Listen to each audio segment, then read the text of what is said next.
DJ Durkin in. Vanderbilt opens up as 7.5-point favorites. What's good?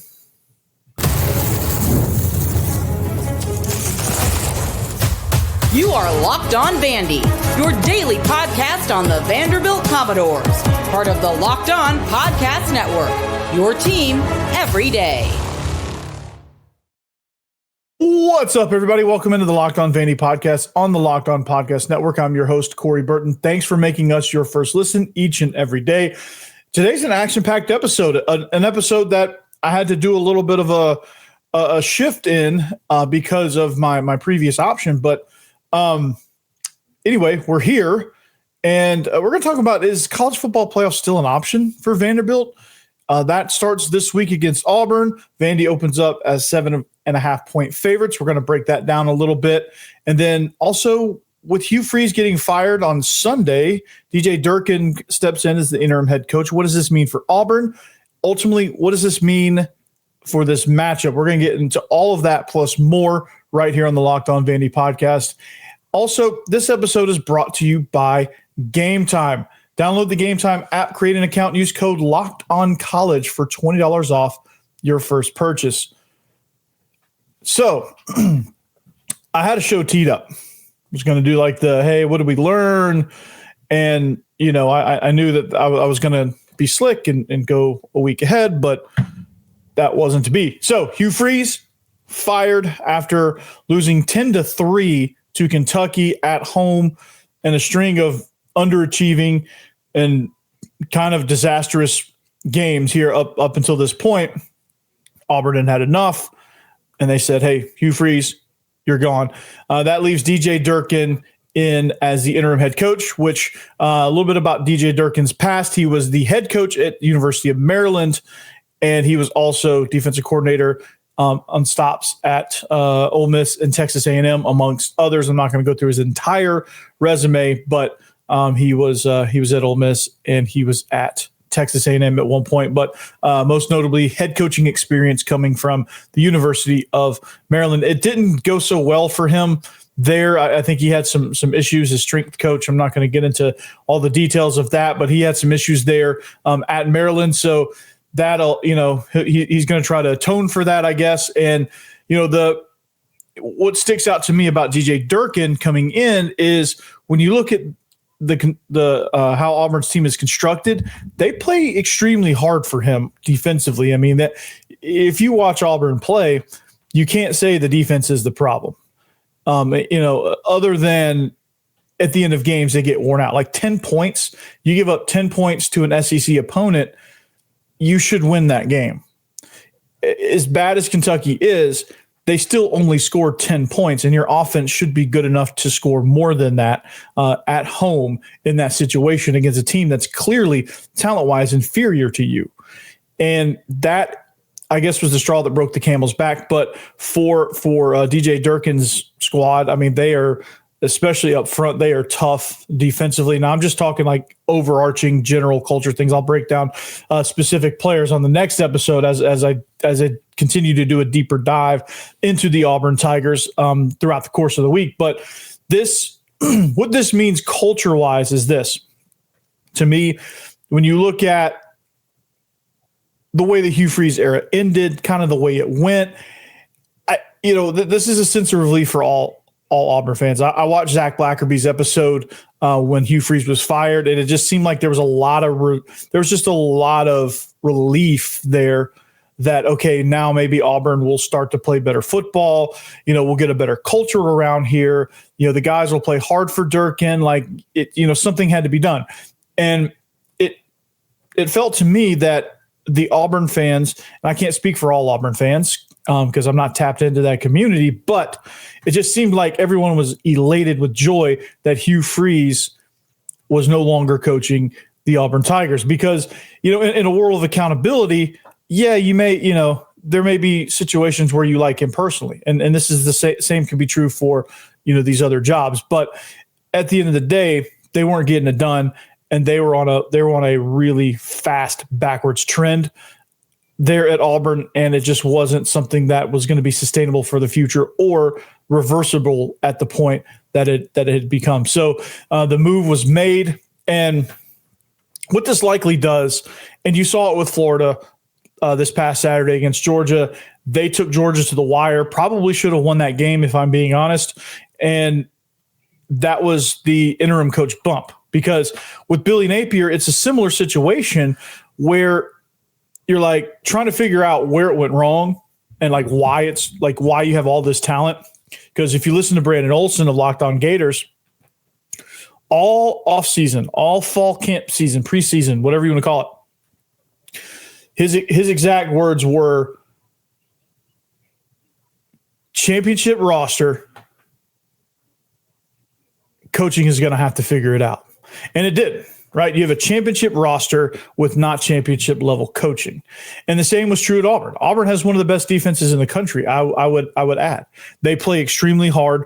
They're very well coached on the defensive side of the ball, very elaborate with their pressures. They get after you. And the reason why they've lost 5 games is because the defense is just stretched too thin and can't sustain that level of success in those losses, because, against Georgia, it fell apart. And that's a culture thing, right? It's a culture thing starting at the top, because you had Georgia beat. I mean, you were dominating Georgia. Even the offense was clicking. They only scored 10 points. They turned it over going into the end zone. And yes, they've gotten some not favorable calls from the officials. I don't want to get that started, but I imagine that's what people are going to jump in and chime in with. But it's not that you get those calls against you; it's how you respond. And for Hugh Freeze, and I haven't seen every Auburn football game, I'll be honest with that. And I plan to do it. Like I said, I plan to do a deeper dive into kind of who Auburn is at this point and who I think they're going to be, because anything you thought about Auburn up to this point should be wiped pretty much clean. I mean, I don't think it's going to I don't think they're drastically all of a sudden go on this huge streak and huge tear and win all these games and look like a playoff team. But I don't think they're going to be as bad as they were with Hugh Freeze, just because that culture is kind of that piece is kind of eliminated. So it's interesting to see kind of how everything is going to kind of replace that. What the energy is going to be like? Is it going to be a weird energy? Is it going to be a unfocused energy where people are just kind of trying to play for, portal spots, or the coaches are just trying to coach for other jobs in the future? Like, is it one of those, like, everyone's just going to try to survive until the end of the season and then just kind of go their separate ways? Is it like, hey, we're going to unify this thing, whether I'm the head coach or not, speaking from DJ Durkin's perspective? What are we going to do? And of course he's going to say all the right things, but what is the culture truly going to be like? And that's what's going to be the most interesting part of this matchup and Auburn's future matchups down the road. I think with Mercer, they have a bye week, and I think Alabama are their final 3 games that they have left. I don't know in which order the bye week and Mercer come, but I guess it really doesn't matter, because Mercer's kind of one of those get right games anyway. So, but when you look at this Auburn Tigers team, it's very, very fascinating when you go through a change, because like those coaching changes, it's Auburn has a bye after this with Vanderbilt. Then they have Mercer and then Alabama. So it's very interesting. It's very fascinating because, with Arkansas, their coaching change, it hasn't changed anything. They still can't play defense. They're scoring a little bit better and they're playing harder, but they still can't win and they still can't stop anybody on defense. They couldn't stop a nosebleed. All right. With LSU, we don't know, because they were in a bye week last week. We don't know now what they have. It would be interesting to see kind of what they have coming out this week and kind of what direction they go. Florida played extremely hard, played extremely physical, extremely well. Their roster is just naturally talented. They couldn't quite finish the game against Georgia, but they gave them a run. And I don't know what they're going to look like the rest of the way, but I imagine they're going to be a lot like that, taking chances and, making plays and really just and defensively, that's their calling card. Auburn's a similar situation. Defense is extremely well. Offense is an absolute disaster and a mess. And I don't know where you go from here. And for Auburn, it's just important to kind of get the pieces unified a little bit. I don't know where you go offensively to kind of get that going. I assume Deuce Knight's probably going to get a shot. I don't know that for sure. When I talk to Zach, I'll probably get more clarification on that. But the quarterback situation's in doubt. Ashton Daniels was not set up for success. This offensive line is awful. They can't run. They can't protect. Thus, they can't get the ball downfield to Cam Coleman. It's going to be interesting to, like I said, to see what happens with this group. Do they all rally for Durkin? Do they play above their heads offensively? Defensively, it's never been the issue. They're going to play hard. They're going to be tough to move the ball against. But what does the offense do now that HUGH FREEZE is out? How do they manage? Is it better play calling? Is it better personnel decisions? Do they help the struggling offensive line out better? Like, what do they do? Does Jackson Arnold all of a sudden become a better player under this new staff? Like, there's so many questions that I think on a Monday you can't really answer. So we're going to continue to answer them or try to answer them for that matter throughout the course of the week. But like, this is interesting because you're going to get that obvious bump, I think, because DJ Durkin is a guy they play for. It's just a matter of what happens with their offense. And I think that's why Vanderbilt opened up as 7.5-point favorites, because A, they're at home, and B, because, yeah, they're still ranked in the top 15, and C, we just don't know what Auburn has. Nobody does. I don't even think Auburn knows what's going to happen when they walk out on the field. But they're going to play hard. You're going to get their best shot. And whether the offense is a mess or not, they're going to play hard. The execution may be effective. They may not win a single game down the stretch, but they're going to play a lot harder, and they're going to make it a lot tougher on you than Kentucky only having to score 10 points to win that game in Jordan-Hare Stadium. So we're going to talk about kind of why and what makes up this line here. Vandy opens up at 7.5-point favorites. We're going to dive into that a little bit and set you up for the rest of the week. We're going to do that next.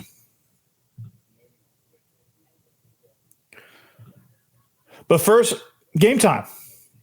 You know what? College football, well, I'd say it's back, but it's almost over. And I'm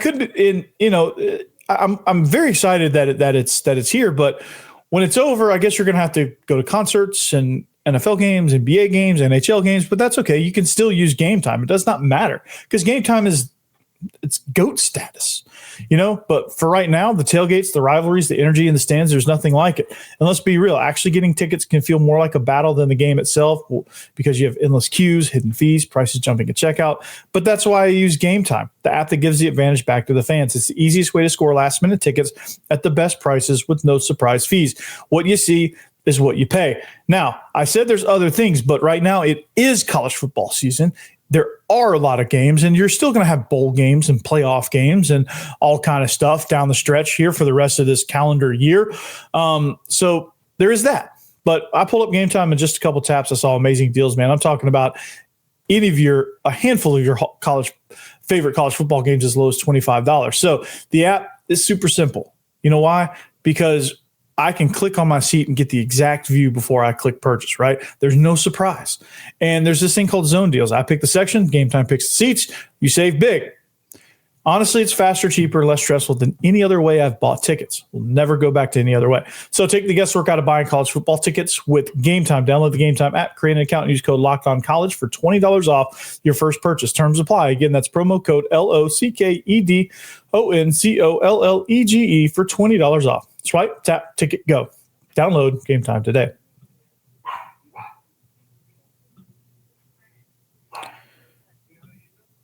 Thanks for making Locked On Vandy your first listen each and every day. We're free and available wherever you get your podcasts and on YouTube as a part of the Locked On Podcast Network.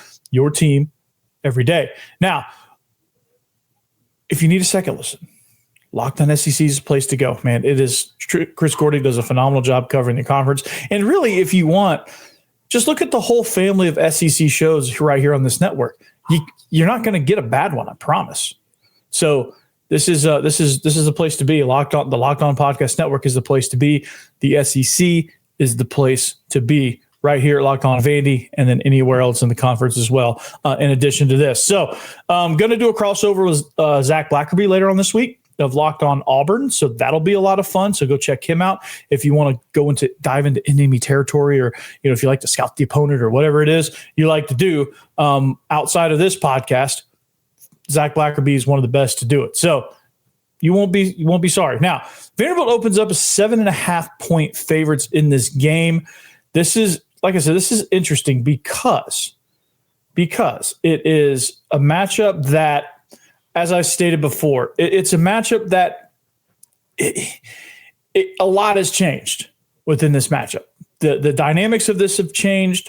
The way this game is probably going to be played has changed. Like, there's a whole lot of factors now, a whole lot of variables that have drastically shifted in this game. So your over-under set for 45.5, and Vanderbilt is minus 7.5 at even odds in the sports books. So this is interesting because it's a tough one if you're looking at it against the spread. It's a tough one to pick because 7.5 points is more than a touchdown. You have to win by more than a touchdown. And with the bump that Auburn has with DJ Durkin, the way they play defense, I'm not sure 7.5 is not too much. But then again, Auburn's a mess, so I could see this very easily going either direction. You could make a case, and I would believe you, that Auburn's going to cover the spread, but Vandy still gets the win. I could argue that this thing completely falls apart and Vandy blows them out. It's either one, Vandy's either going to blow. I think one of two scenarios is going to happen because Auburn already struggled enough winning in the second half and closing out games that I think Vandy has an edge there. And Vandy's obviously, I don't say obviously, but I think Vandy, that's my reasoning as to why I think Vanderbilt wins, regardless of whether they cover or not. I do think they pull out the win because I just think they're a better second half team than Auburn. They're the way they played the fourth quarter on Saturday against Texas, that leads me to believe that this team does have the grit and resiliency to finish a tough game.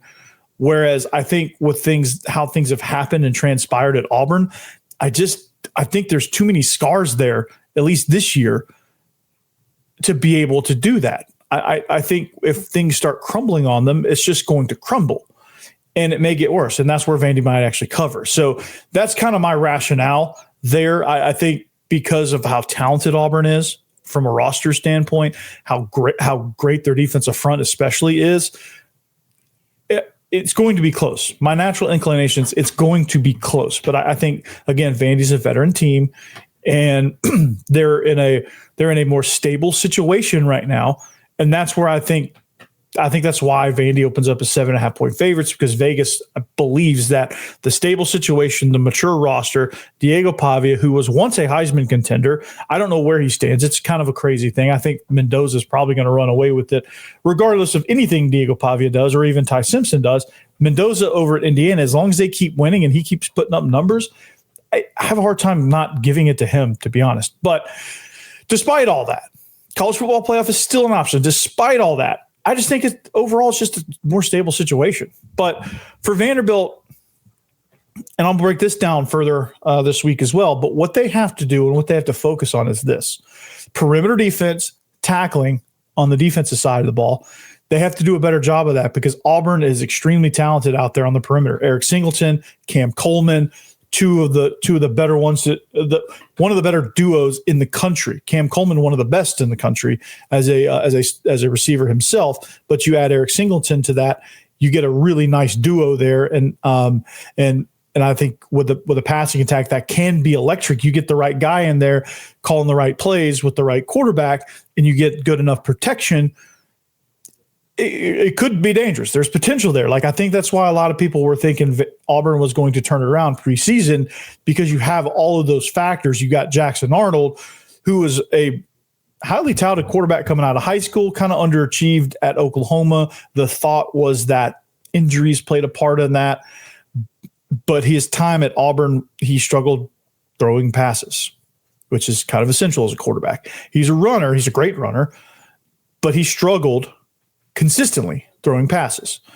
And that was kind of the biggest thing with him. And that was kind of the biggest gripe with Jackson Arnold, was his inability to sustain a consistent passing game, or passing game much there at all.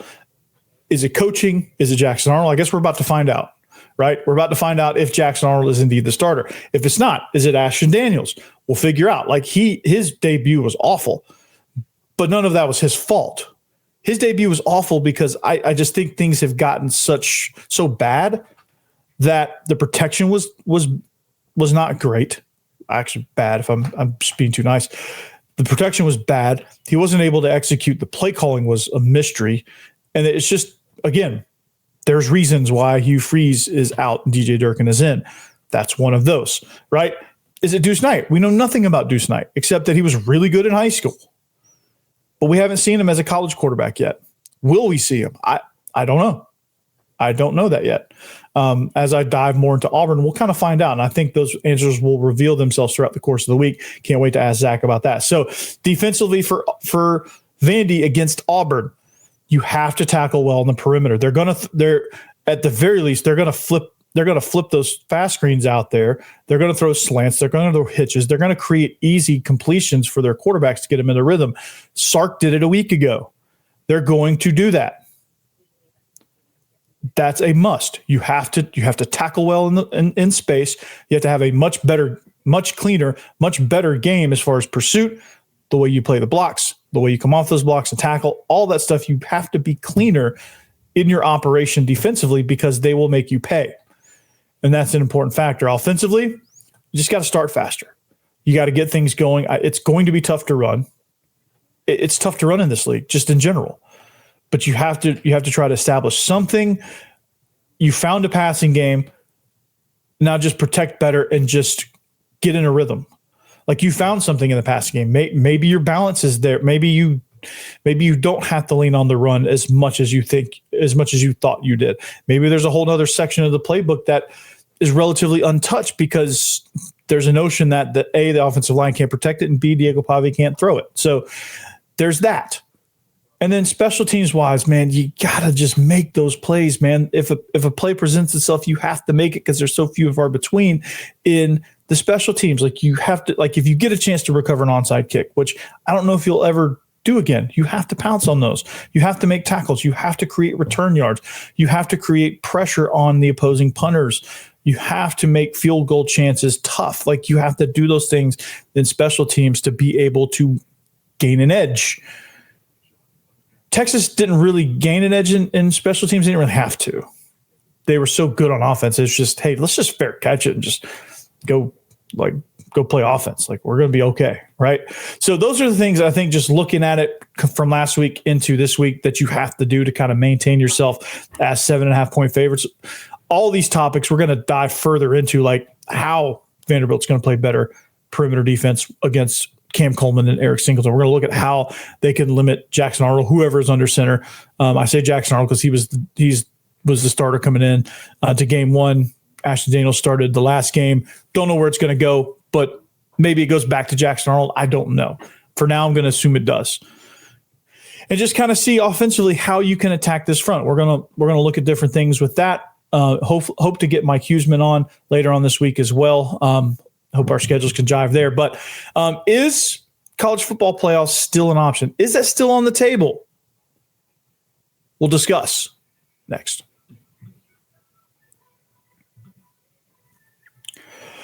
FanDuel. That's right. I love FanDuel. FanDuel's so fun, man. Like, and the NBA is back too, which makes it better because there's no better place to get in on the action than FanDuel, the official sports betting partner of the NBA. Even if you missed the start of the game or want to ride a hot hand, FanDuel has live bets on everything from who will score next to fourth quarter comebacks. Plus, you can even combine your live bets into a same game parlay for a shot at a bigger payout. I do that with football. Baseball, not really. I kind of do the live bets and just kind of nickel and dime it. I'm going to learn basketball. Learn basketball betting. I should say. I know basketball, but I'm going to learn basketball betting and how how to bet the spreads and all that stuff, and really kind of make it fun for myself betting after football season is over. So it keeps every game exciting nonetheless, especially when your team's making that late push. So right now, FanDuel is giving new customers $300 in bonus bets when your first $5 bet wins. So head to FanDuel.com to sign up and play your game with FanDuel, the official sports betting partner of the NBA.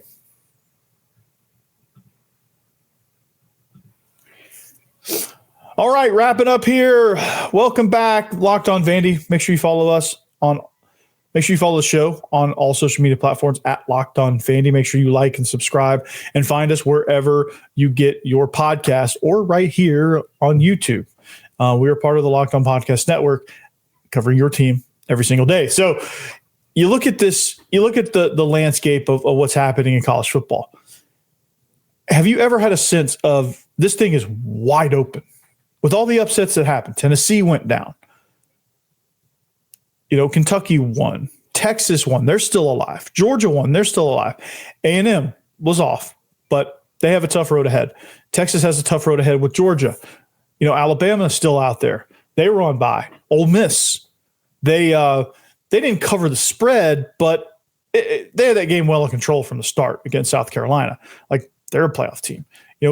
Indiana, Ohio State, two really good, really elite playing Big Ten teams. Ohio State is a blue blood elite. Indiana is having an elite type of season, and they're on a heck of a run there with Curt Cignetti. Miami goes down. Georgia Tech goes down. So what happens in the ACC?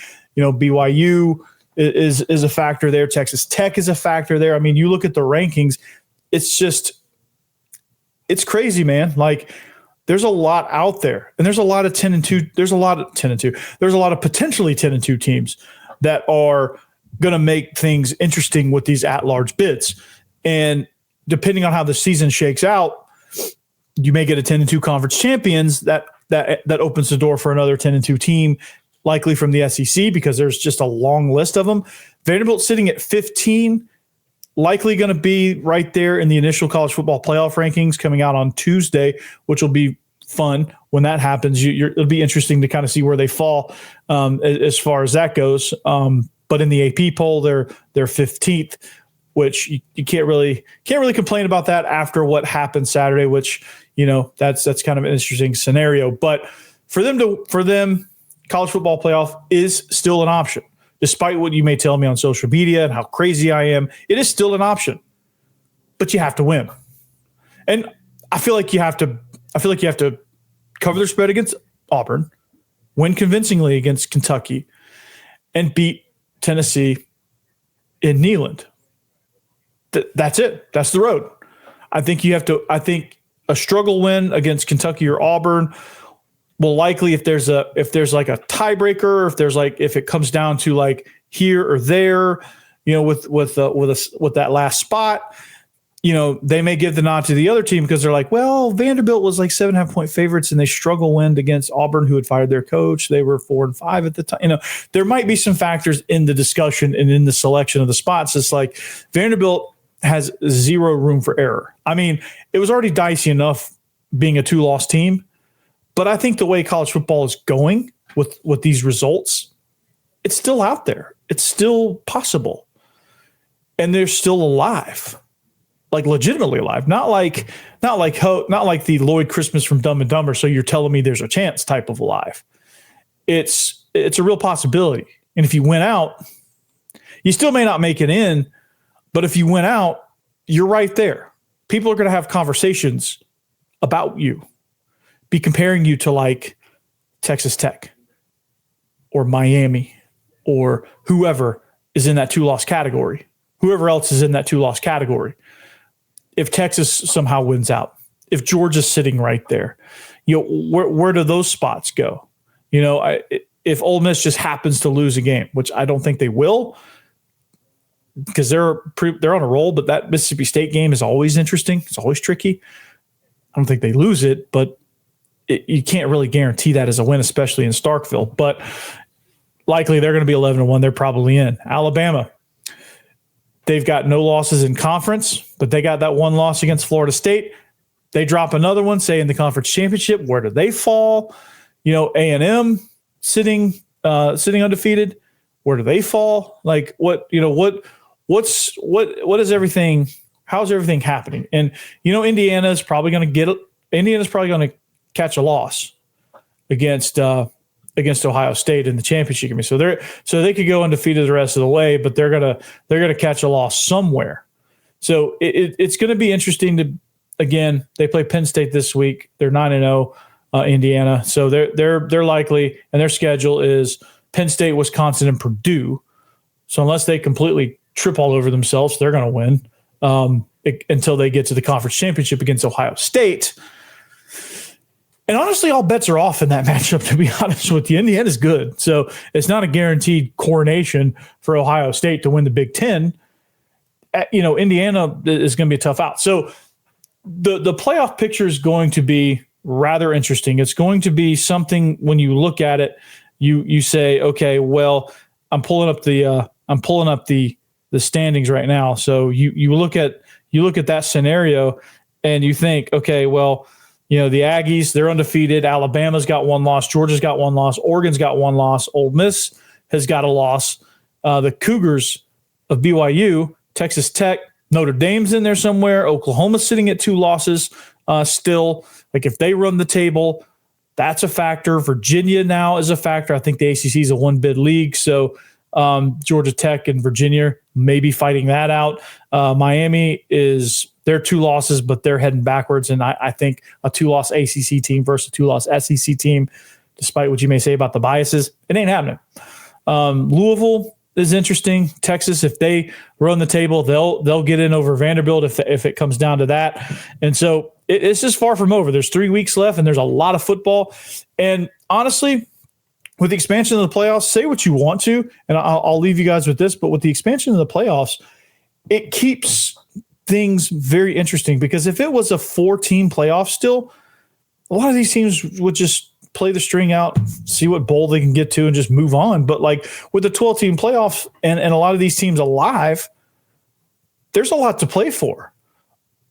If Vanderbilt takes care of business, that game against Tennessee is going to be for a playoff spot. Now, for Tennessee, it won't be, but it'll be a chance for them to spoil, and they will love nothing more than to ruin that chance for Vanderbilt. And if the tables returned, vice versa. So these rivalry games are going to be good. These conference championships are going to be good. There's going to be a lot on the line for the next 3 weeks for a lot of teams. And that's all you can ask for with this college football playoff. Whether or not you think they get the right ones in or the wrong ones in, it sparks the debate. It just, you can recruit to that. You can say, hey, we're right there. We're on the cusp. Or, hey, we made it in. Now, if you come, we'll jump over the hump. We'll win a game. And if you bring a few of your 5-star friends, we might make a run at this thing. And right now, Vanderbilt is in that conversation, which, given the history of Vanderbilt, pretty good conversation to be in, whether you make it or not. There's a lot. If they take care of business and give themselves a shot, it's going to be good. So I'm going to leave you there. On the next episode, we're going to dive further into Auburn and just kind of look at what they have on offense, what they have defensively, how they can attack Vanderbilt offensively, how they can attack Vanderbilt from a defensive perspective, what problems they present, all that good stuff. But until next time, anchor down. Peace.